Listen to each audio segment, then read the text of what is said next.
tes tes tes واحد اثنان ثلاثة نبدأ بالبسملة. Nah ini jurusan ini kebetulan ini agak bahaya gitu kan. Antum tahu lah kan. Nah, ini agak bahaya lah untuk bagi sebagian orang. Dan emang kami akui iya. Artinya bahaya apa? Kadang kita mikir gini, saya tamat mau ke Inggris, Amerika, ya, gitu. betul. Ya kan, Fulbright atau apa itu kan, beasiswa. Oke, itu is oke. Tapi kan kita harus, artinya apa? Dalam satu semester tuh kita bisa cari peluang lain, Betul. nyari beasiswa atau nyari kerja. Nah, mudahnya untungnya di Malaysia itu peluang nyari part time job, ya kan, nyari kerja sampingan, nyari beasiswa itu terbuka luas sekali.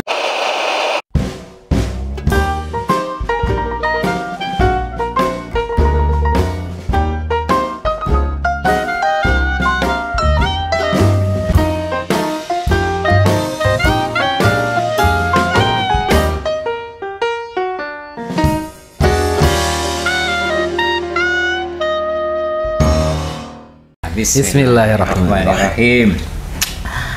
Oke, Narobro Narasis, kembali lagi di podcast Obral setelah sekian lama mati suri nih, hampir 1 tahun kita mati suri ya, nggak ada konten tentang podcast. Hari ini akhirnya dia hidup kembali, mengudara kembali. Dan hari ini sudah hadir di sebelah saya teman lama saya yang beliau ini adalah alumni dari IIUM gitu ya, Malaysia, yaitu International Islamic University of Malaysia. Kita sambut siapa lagi kalau bukan Ustadz Ivan Hidayat. Insyaallah. Oke, Pak Ustadz. Alhamdulillah. Alhamdulillah nih ya. Oke, setelah sekian lama nih kita jumpa lagi ya. Insyaallah. Sekarang lagi sibuk apa nih, Ustadz? Ya alhamdulillah kami ya karena emang tugas sehari-hari ya mengajar, dakwah gitu ya. Jadi ya sehari-hari ya mengajar di tempat sendiri kan, di balai pengajian gitu, balai Usmaniyah, dan juga di pesantren ngajar-ngajar. Ya itulah, ngajar-ngajar. Oke, sekarang kita ngomong nih lebih dalam nih tentang kuliah di Malaysia nih. Tapi the first question sebelum kita masuk ke dalam itu, why Malaysia gitu? Dari sekian banyak destinasi tujuan untuk studi S2 Magister ke luar negeri, kenapa Malaysia yang dipilih gitu? Kenapa Malaysia ya? Masya Allah. Ya pertama tentu ya ini anak pribadi ucapkan syukran kasiron nih ke Ustaz Haikal ya. Sudah diberi ruang, sudah untuk berkolaborasi. Alhamdulillah ya.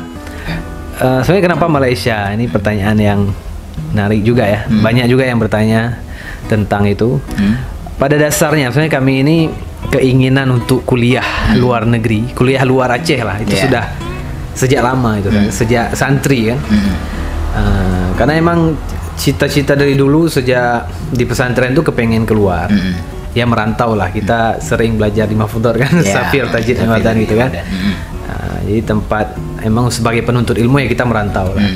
Alhamdulillah ketika S1 kami di Gontor, bisa merasakan pendidikan di kuliah, kemudian ya sambil ngajar juga kan di Unida Gontor itu. Nah, ketika di Gontor itu karena emang kita posisinya mengabdi ya, sebagai Ustadz Gontor itu kuliah itu ya nomor 2 setahu kami saat itu ya. Jadi emang bukan prioritas pertama kita mengabdi mengajar gitu. Sehingga yang kami rasakan setelah tamat S1 tuh kurang puas sedikit gitu. Kurang puas belajar karena melihat kawan-kawan di kampus lain, terutama di kampus ISID dulu, masih ISID Siman, ISID pusat tuh mereka fokus kuliahnya ilmiah sekali, pemikiran gitu-gitu. Jadi kami targetkan ini S2 nih kalau bisa nggak sambilan. Serius. Maunya kuliah dan beasiswa gitu. Kan alhamdulillah juga ketika S1 kami kan ya di Gontor juga ya kita anggap beasiswa juga lah ya. Artinya emang kita nggak bayar, kita difasilitasi dengan oleh pondok gitu. Nah jadi ceritanya itu karena kami S1 di bidang perbandingan agama, dan itu bukan kami yang pilih juga, itu kan pondok yang pilih karena di satu tempat di Darul Ma'rifat Gontor 3 itu cuma jurusan itu yang ada. Jadi mau nggak mau harus ambil itu. Dan alhamdulillah kami bisa ikut lah gitu. Tapi setelah ya kita belajar, kita membaca, kita mengkaji, kayaknya lebih pas di bidang yang lain gitu, yaitu ya bidang pemikiran Islam yang saya pilih sekarang tuh, yaitu yang akidah filsafat lah kalau di UIN kan. Ya. Nah ini jurusan ini kebetulan ini agak bahaya gitu kan. Antum tahu lah kan. Nah, ini agak bahaya lah untuk bagi sebagian orang. Dan emang kami akui ya. Artinya bahaya apa? Kalau kita salah guru, salah tempat, ya bisa ya liberal, bahkan ateis gitu kan. Orang belajar filsafat kan image-nya kayak gitu, ada konotasi, ada stigma kayak gitulah. Nah, jadi kami ketika di Gontor tuh panutan kami, role model kami itu lah Ustadz yang sekarang jadi rektor ya, Profesor Ustadz Hamid Fahmi Zarkashi. Satu lagi juga yang sering kami ikuti, rekan beliau juga di INSIS, yaitu Ustadz Adi Nusaini. Jadi ini dua ulama, dua pemikir Indonesia yang sampai saat ini yang menjadi yang menginspirasi Ana untuk ya untuk berdakwah, untuk kuliah, sebagainya. Nah, kebetulan beliau ini ya ketika Ana telusuri dari mana belajar, beliau ini kan sangat eksis dari tahun 2000-an untuk apa istilahnya ya, menyerang liberalisasi gitu kan. Dan ilmu-ilmu beliau nih, cara-cara beliau ini emang beda dari ulama-ulama lain. Kalau ulama-ulama pada umumnya melihat pemikiran yang berbeda dari Ahlus Sunnah wal Jamaah langsung oh ini sesat, nggak ada dalam Islam, nggak ada dasarnya. Tapi beliau ini ada logika ilmiah yang beliau bedah, yang apa istilahnya ya, pokoknya beda lah gitu. Setelah Anda telusuri, rupanya beliau ini alumni dari ISTEC Malaysia ya. ISTEC itu apa kepanjangannya? Pokoknya Institute of, lupa juga tuh ya. Pokoknya dia tentang ya sekolah Institut Pemikiran Islam di Malaysia yang diasuh oleh Profesor Said Muhammad Naqib Alatas. Jadi awal mula anak kenapa kepengen ke Malaysia ya dari situ. Kemudian di balik itu alasan pertama anak ingin ikut guru lah istilahnya kan. Dan biar nggak liberal karena emang kalau ya kita setuju atau tidak mayoritas yang anak kaji ya di universitas Islam di Indonesia itu banyak yang sudah diracuni liberalisasi ini ya. Sejak liberal ini masuk ke Indonesia, sejak zaman Nurholis Majid, Harun Nasution, memang sudah terprogram dan sudah masuk lewat kampus-kampus. Nah, makanya sangat hati-hati.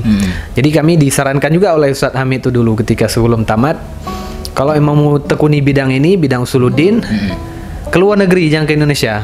Kalau ke Indonesia di Unida aja, yang paling aman tuh.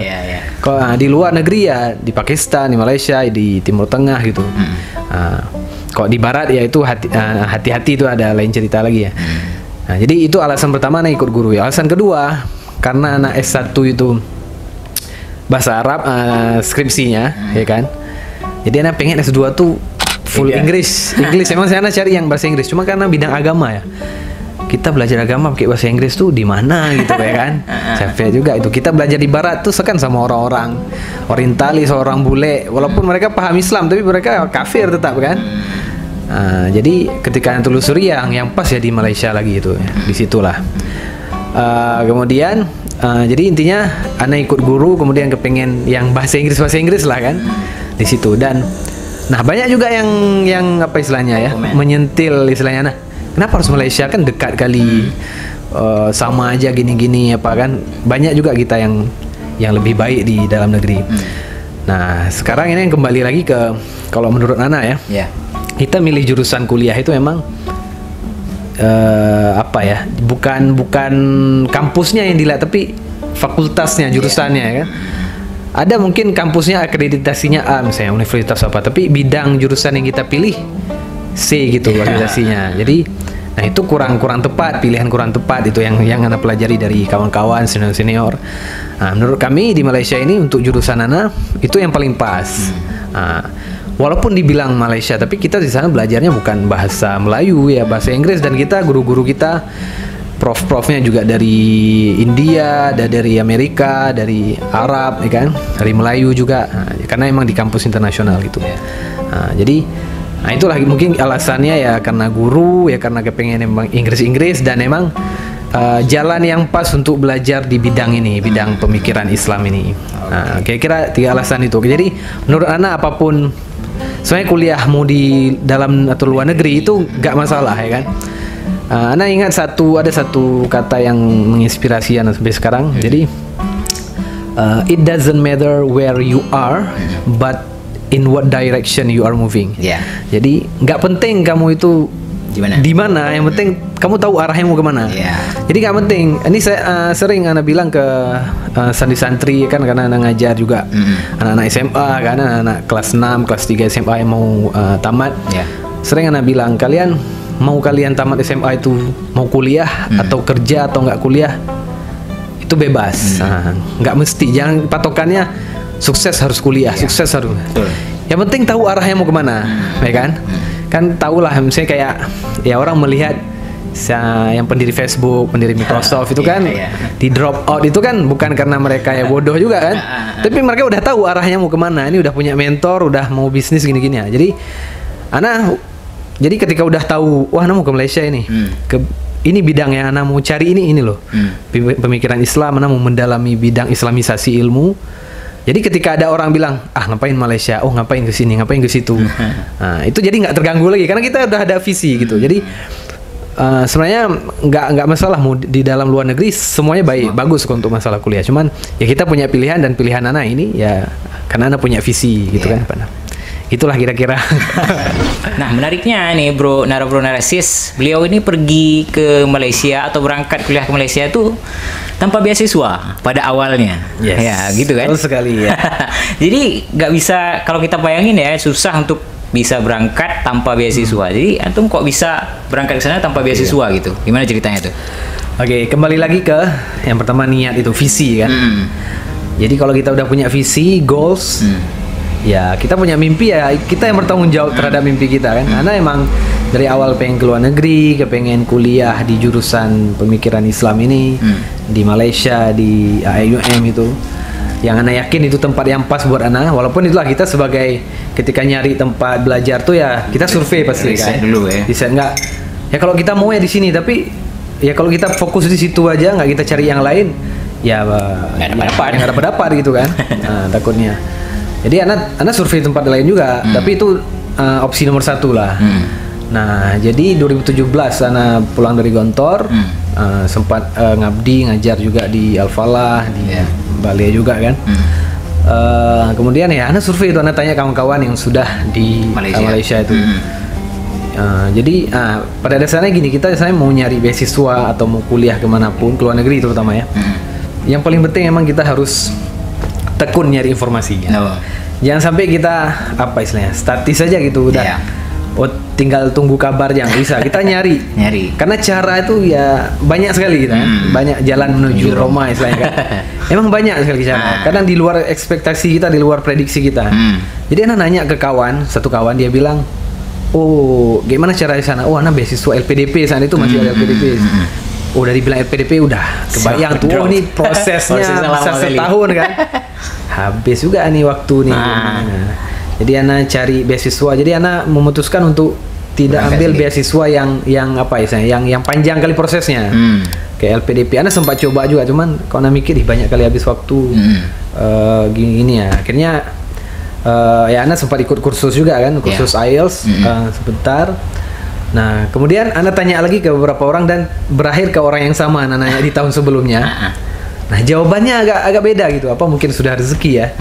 Jadi dia, siapa yang mau masuk IUM ini? Oh, wah, nah ini. Jadi gimana caranya? Jadi dia kasih tahu lah syaratnya. Dan itulah penting juga, anak juga nyari syarat. Jadi jangan sampai gini, ini penting juga mungkin bagi kawan-kawan. Kalau kita misalnya mau nanya ke orang yang lagi, misalnya kayak saya nih, misalnya mau belajar di Malaysia, tanya sama orang yang belajar sana, ya syaratnya apa aja, gini aja. Itu kalau bisa jangan ditanya. Jadi kita riset sendiri dulu. Baru apa yang nggak kita paham kita tanya. Jadi anak kayak gitulah, anak tanya.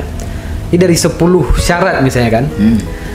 Kemudian dia kasih tahu, karena kita ini dari Gontor, jadi kita ada peluang, istilahnya dari 10 syarat itu kita cukup 6 syarat aja yang bisa kita apply gitu. Ibaratnya kan ada 4 syarat tuh yang karena emang kita alumni Gontor ya ada privilege gitu aja. Nah, itu kan bonus juga istilahnya kan. Oh gitu ya, gini. Cuman ya kembali lagi ke yang penting siapkan dana. Itu yang agak susahnya kan, dana. Jadi ya anak bilang ke orang tua kan, ke keluarga. Jadi bagaimanapun memang kita ya ridhollah fi ridhol walidain kan. Betul. Jadi Jadi visi Ana jauh sebelum itu, sejak Ana mungkin masih di santri, Ana udah bilang ke orang tua, keluarga Ana pengen kuliah keluar gini-gini. Termasuk ketika baru pulang dari Gontor, 2017-2019 Ana berangkat Malaysia ya. Jadi dari 2017 tuh Ana udah bilang target Ana, Ana mau kuliah luar, mungkin opsi yang paling logis lah. Kadang kita mikir gini, saya tamat mau ke Inggris, Amerika, ya betul, ya kan, Fulbright atau apa itu kan, beasiswa. Oke, itu is oke. Tapi kan kita harus realistis lah, ya kan? Harus bisa mengukur istilahnya. Jadi Ana mengukur tuh, ini yang paling memungkinkan. Cuman kalau nggak ada beasiswa, sama aja. nggak bisa. Cuman yang bisa menyelamatkan Malaysia. Yang bisa menyelamatkan, misalnya yang bisa menyelamatkan supaya Ana bisa tercapai ke visi Ana itu ke Malaysia tuh ya dana, yaitu beasiswa atau dari mana gitu. Terus dicari-cari lah. Udah 1 semester kira-kira perlu berapa habis? Hitunglah kira-kira 30 juta lah kalau kita uangkan. Itu udah pendaftaran, asrama, udah berangkat gitu. Sama jajan mungkin nggak terlalu inilah. Pokoknya ya berangkat, kayaknya yang pokok-pokok lah. Biaya kuliah, pendaftaran 1 semester sama asrama lah gitu. Nah segitu kira-kira yang Ana bilang lah gitu. Oke lah. Nanti kita cari ya, dibilang sama ayah Ana kan. Jadi setelah itu ya alhamdulillah ya Ana punya saudara, punya keluarga yang mensupport. Akhirnya ya saling bantu, ya terkumpul lah segitulah. Dan bismillah, oke, berangkat ya Ana. Pasti pada dasarnya kita nggak mau merepotkan, betul. Tapi ya emang ada dukungan. Karena kalau Ana nggak ada dukungan mungkin Ana akan mundur juga. Ana nggak mau merepotkan. Cuman ya dibilang pokoknya ini kami bisa bantu di awal, ke depan kami nggak bisa bantu ya. Iya kayak gitulah, nyari sendiri. Ya, Ana memang nggak kepikiran nyari kayak mana nih. Tapi ya Bismillah, emang kita sudah ya punya Bismillah tekad, ya kita punya tekad, tawakal betul dan akan usaha. Karena Bismillah betul, apapun cara udah berangkat nih betul. Nah itu kan jadi apa istilahnya ya, pegangan kita kan. Nah, jadi Ana nggak mau mundur lagi ya. Bismillah 2019 itu, dari 2018 daftarnya. Daftar ya tentu ya yang paling dilihat kan bahasa memang kan, tes bahasanya, nilai sebagainya. Ya itu akhirnya dengan modal itu modal segitu yang sudah ada support ya, intinya kenapa berani nekat karena ada support. Tentu kemudian ada jaminan 1 semester. Artinya apa, dalam 1 semester itu kita bisa cari peluang lain, betul. Nyari beasiswa atau nyari kerja. Mudahnya untungnya di Malaysia itu peluang nyari part time job, ya kan, nyari kerja sampingan, nyari beasiswa itu terbuka luas sekali. Nah, kalau kita bilang masalah budayanya itu nggak usah kita omongkan, emang banyak yang sama tapi banyak juga yang beda sebenarnya kan. Artinya apa, untuk adaptasi nggak terlalu ribet lah gitu. Betul. Jadi 1 semester awal itu Ana betul-betul itu fokus nyari. Alhamdulillah ya sempat kerja macam-macam ya, dari yang kerjanya cuma sehari, kerjanya seminggu, sampai kerjanya berbulan-bulan pernah. Yang pertama kali kerja itu kerja sehari. Itu zaman kalau antum masih ingat 2019 tau lah zaman apa tuh? Pemilu. Pilkada. Oh iya. Ya kan? Nah, jadi kami kerja itu KPU itu, dan hampir semua mahasiswa se-Malaysia, mahasiswa Indonesia se-Malaysia mencari kerjaan itu. Karena seharinya bisa ya kita minimal tuh bisa dapat lumayan ya. Ya lumayan lah pokoknya kan. Ya di atas 5 juta ke atas lah pokoknya gitu kan. Kita bayangin aja itu sehari loh ya. Nah, jadi ya itu udah 1 semester lebih lah udah bisa ketanggung lah untuk jajan lah. Nah, sehingga semester berikutnya ya alhamdulillah dosen yang ngajar Ana itu ya karena emang apa ya kita sering konsultasi kan, beliau ya tertarik untuk ngajak kolaborasi gitu untuk riset kan. Jadi ada conference internasional, beliau mau ikut conference, mau presentasi. Jadi nawarin Ana untuk menjadi asistennya, asisten research assistant gitu kan. Asdos, tapi bukan ngajar, cuman bikin riset aja. Nah di situ, setelah itu baru sempat ngajar di sekolah tahfidz gitu kan. Nah di proses Ana kerja itu, Ana nyari beasiswa terus tuh. Sambil nyari gitu. Nah, dan mudahnya di Malaysia apa? Beasiswa tuh banyak dari kampus. Jadi ada prinsipnya kayak gini. Ada orang nyari LPDP itu kan beasiswa di negeri. Ada kalau di Aceh apa? BPSDM. Dari kalau ada prinsip Ana nih ya, boleh setuju boleh enggak, boleh ditiru boleh enggak. Ana nggak mau ambil bukan duit rakyat apa ya? Nggak mau ambil beasiswa negeri. Negara lah istilahnya. Karena bukan yang nggak boleh. Kita punya apa istilahnya? Pakem gitu sendiri. Misalnya oh kalau kita ini LPDP lah, tadi secara tidak langsung kita ada tanggung jawab, berutang budi untuk mengabdi untuk apa, betul. ya kan? Sehingga kalau mungkin ada orang pengen berkarir di luar itu udah agak susah gitu. Walaupun Ana nggak berpikir untuk karir di luar, karena emang tetap prinsip Ana dari dulu kuliah belajar sejauh mungkin, tapi tetap mengabdi ke kampung lagi, sendiri, ke Aceh lagi gitu.